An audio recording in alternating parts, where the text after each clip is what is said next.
ஆண்டவராகிய இயேசு கிறிஸ்துவின் நாமம் மகிமைப்படுவதாக. இன்றைய தெளிந்த தேன் துளி பகுதி 46. தலைப்பு: உப்பின் தன்மைகள். ஆதாரம்: மத்திய எழுதின சுவிசேஷ புஸ்தகம் 5ஆம் அதிகாரம் 13ஆம் வசனம். உப்பின் மூலம் நாம் கற்றுக்கொள்ளும் காரியங்கள். 1. உப்பு ஒரு அவசியமான ஒன்று. உணவு வகைகளுக்கு உப்பு எவ்வளவு அவசியமானதோ அதுபோல் நாமும் மற்றவர்களுக்கு நன்மை செய்ய ஆயத்தமாக இருப்போம். உப்பு அவசியமானது. 2. உப்பு தன்னை அழித்து கொண்டு பதார்த்தத்துக்கு, அதாவது குழம்புக்கு ருசியை கொடுக்கிறது.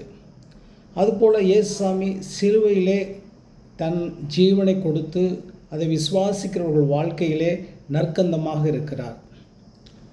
3. உப்பு எந்த பதார்த்தத்தையும் கெடுக்காது. அதுபோல் நாமும் மற்றவர்களுக்கு நன்மை செய்ய முன்மாதிரியாக வாழ்வோம். 4. உப்பு ஒரு விலையுயர்ந்த பொருளே அல்ல. நாமும் நம்மை மிகைப்படுத்தி வாழாமல் தாழ்மையோடு வாழ்வோம். 5. உப்பு கடையிலே ஒரு அலங்கார இடத்தில் வைக்க மாட்டார்கள். கடை வாசலிலே காலடியிலே கிடக்கும். அதுபோல் யாராவது நம்மை உதாசீனப்படுத்தும் போது அதை கற்றுக்கொண்டு வாழ்வோம். உப்பு எல்லாருடைய சமையலுக்கும் தேவை.